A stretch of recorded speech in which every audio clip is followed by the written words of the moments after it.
दहेज रूपी कुप्रथा के खिलाफ देश में सख्त कानून बनाया गया, जिसमें दहेज लेने और देने पर सख्त सजा का प्रावधान है।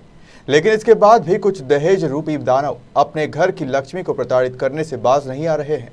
ऐसा ही एक सनसनीखेज मामला ग्वालियर जिले के भितरवार क्षेत्र में सामने आया है, जहां ससुराल वालों ने 5 लाख के लिए अपनी बहू को इतना सताया कि उसने आत्मघाती कदम उठा लिया। हालांकि परिजनों का आरोप है कि महिला ने खुदकुशी नहीं की, बल्कि ससुराल पक्ष के लोगों ने उसकी हत्या की है। दहेज लोभियों ने फिर घर की लक्ष्मी को सताया।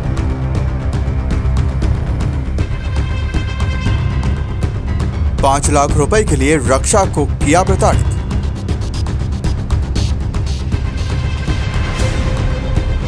महिला की संदिग्ध मौत पर उठे कई सवाल।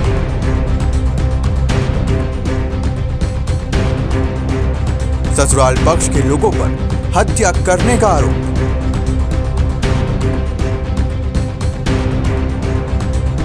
ग्वालियर जिले के भितरवार अनुभाग के ग्राम करहिया निवासी ब्रजपाल सिंह परमार ने अपनी बेटी रक्षा राजा की खुशी के लिए अपनी हैसियत से ज्यादा ससुरालियों को दहेज दिया। विवाह के बाद से ही दहेज की बार बार मांग कर रहे डबरा निवासी रक्षा के ससुरालियों का उस पर अत्याचार बढ़ गया। परिजनों का कहना है कि दहेज न देने पर बीते रोज उन्होंने रक्षा की हत्या कर दी। सभी लोग घर छोड़कर फरार हो गए। वहीं शादी के बाद से ही दहेज के लिए प्रताड़ित रही रक्षा की मौत से दुखी परिजनों ने दोषी ससुराल पक्ष के लोगों पर कड़ी कार्रवाई की मांग की है। बेटी को प्राय मारते रहते थे और जब से शादी हुई है तभी से मार पीट कर रहे थे और हमसे खुद से दहेज मांगते रहते थे और बेटी को प्रताड़ित करते थे। दारू प्रतिदिन पर डे दारू पी करके आता था, बहुत परेशान करता था, बहुत तंग थी वो उस घर में। और जेठ जेठानी उसकी सास भी बहुत खरी खोटी सुनाया करती थी, पर प्राय कहती थी कि मर जाओगी तो पैसों से दुनिया खरीदी जाती है, जो शब्द में बता सकती हो। तो वो कहती थी कि माँ हम क्या करें, हम कहे बेटा कुछ नहीं है, शांति धरो, सब से ठीक हो जाएगा। और उनने सबने मिलके मार दिया उसको। फिर जो ही कहते रहते कि मर जाओगी तो क्या हो जाएगा, दहेज चाहिए हमें, दहेज पैसे मांगते रहते थे। तो हमारे पति की तबीयत खराब थी तो हम कहाँ से दे पैसे। जैसे कि आप और हमारी नातनी थी तो वो तो सब कुछ बता रही थी, हमें तो नातनी चाहिए, हमारी बच्ची चली गई तो हम उसके सहारे तो रह लेंगे, जी लेंगे। तो अभी कहाँ है वो आपके जो जमाई साहब थे या जो पता नहीं, वो तो सब घर मार के चले गए, उनकी हत्या करके। कोई हम गए इधर से तो हमें कोई उसके पास भी नहीं मिला। तो पुलिस से क्या मदद चाहिए? वो हमको तो न्याय चाहिए। जब तक हम अन्नग्रास नहीं करेंगे, जब तक हमारी बच्ची को न्याय नहीं मिलेगा, जी हमारी प्रतिज्ञा नहीं, हम अपनी जान भी दे देंगे तो शासन जिम्मेदार होगा इसका। हाँ, जब से शादी हुई थी तो सब दीदी बता रही थी दहेज मांगती थी। ये पहले बता रही थी कि इन्हें घर पे नहीं बताना, पहले उन्हें मुझे बताया सब कुछ। तो बोलती थी मम्मी डैडी को नहीं बताया। तो मैंने बोला ठीक है। वो कसम भी दी, उनने कई बार कसमें दी कि घर पे नहीं बताना कुछ। तो हमने 6 महीने तक छुपा के रखा, घर पे कुछ नहीं बताया। फिर 6 महीने के बाद जब हम वहां पे गए तो एक बार की बात है, जब वहां पे गए तो स्टूल मारा नाक में फेंक के, सामने मेरे खुद के सामने नाक में फेंक के स्टूल मारा। मैंने बचाने की कोशिश करी, उनके पति ने, सोनू राजा ने, नाक में स्टूल मारा। मैंने बचाने की कोशिश करी तो उनने ये बोल दिया कि ये हमारे घर का मैटर है, तुम इसमें बीच में मत पड़ो। तो मैं चुप रह गई तब। और ऐसे फोन लगा के दीदी बताती थी, कई बार मारपीट करती थी घर वाले, सास भी परेशान करती थी, जेठानी जेठ सब लोग आए दिन दहेज की बात करते थे। दहेज नहीं दिया, दहेज नहीं दिया, तुम्हारे पापा ने दहेज नहीं दिया। जबकि हम लोग 5 लाख रुपए दे चुके थे, सारा दहेज का सामान दिया था, लेकिन उनको कोई तसल्ली नहीं थी। दहेज मांगते रहते थे, दहेज दो दहेज दो। दीदी को काफी परेशान करते थे वो लोग। लास्ट टाइम कब बात हुई थी आपकी? लास्ट टाइम हुई थी जिस दिन फ्राइडे को बात हुई थी लास्ट टाइम। और उस दिन कुछ बताया था झगड़े के बारे में? नहीं, कुछ नहीं बताया उस दिन। अच्छी से बात हुई, हंस रही थी, अच्छी से बात हुई उनसे। तो अब आप क्या मांग रखती हैं प्रशासन से? अब मुझे मेरी दीदी का इंसाफ चाहिए, इंसाफ चाहिए, मुझे न्याय चाहिए प्रशासन से। जब तक उनकी आत्मा को शांति नहीं मिलेगी हम लोग कोई चुप नहीं बैठेंगे, न्याय चाहिए।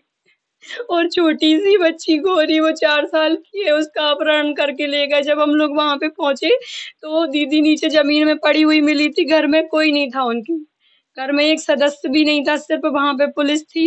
उनकी बेटी भी नहीं थी जो 4 साल की है। वो तीन दिन हो गए हैं, 3 दिन तक अभी तक कोई सुनवाई नहीं है। वो मिली नहीं है, ना हमारी बेटी मिल रही है, और दीदी की भी जान ले ली। उनकी जेठ जेठानी सास ये सब मिले जुले हैं। इन्होंने गला घोट के दबा के मारा है। वहां गए जब कमरे में खून भी मिला, कांच के टुकड़े डले थे, तस्वीरें फूटी डली थी, पूरा कमरा फैला हुआ डला था। मेरी सास ने उनसे कुछ कहा था, उनकी सास ने, यही लेन देन को लेके, और इसके बाद मेरी उससे बात नहीं हुई। किंतु शादी के कुछ महीने बाद, 4 से 6 महीने बाद ही वो लगातार परेशान थी। वो मुझे बराबर फ़ोन करती रहती थी, जब भी उसको परेशान किया जाता था मुझे फ़ोन करती थी, और मैं कई बार लड़के भिड़ के उनके यहाँ से उनको लेके आया। और एक बार बंटी गौतम जी ने सुलहनामा भी करवाया था। इसके बाद एक बार रात में उसको घर से निकाल दिया था, सर्दियों का समय था, तो माँ बेटी मतलब मेरी जो भांजी है उसको और मेरी बहन को, दोनों को घर से निकाल दिया। तो मैं रात में 12 से 1 बजे के बीच में उनको लेने गया, तो किसी और के घर पे वो रुकी हुई थी। उसके बाद मैं उनको वहां से लेके ग्वालियर पहुंचा, ग्वालियर से फिर करैया आया। अब आपको कल जो आप गए थे तो वहाँ क्या स्थिति, क्या लगता है कि हत्या की है? जी सर, मेरे को बिल्कुल हत्या ही लगती है, क्योंकि काहे से लगती है, किस तरीके से लगती है? वहाँ पे ब्लड फैला हुआ है और उनकी बॉडी पे, शरीर पे चोट के निशान है हरे नीले।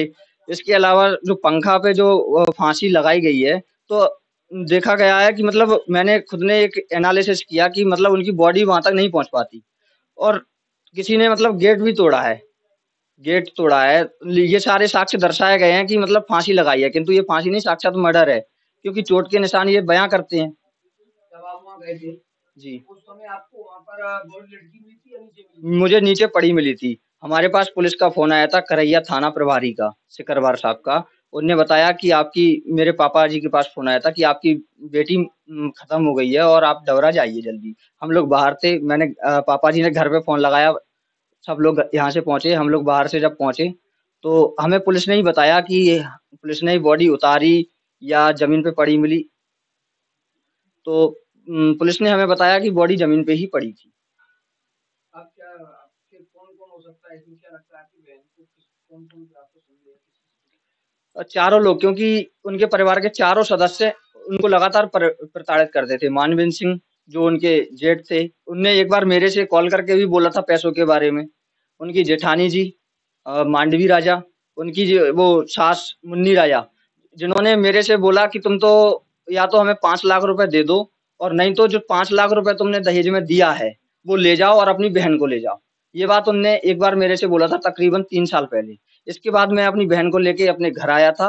इसके बाद जो सुलहनामा करवाया था वो बंटी गौतम जी ने करवाया था। उनका फोन आया था सीके शर्मा का कि भेज दीजिए, तब हमने अपनी बहन को भेजा था।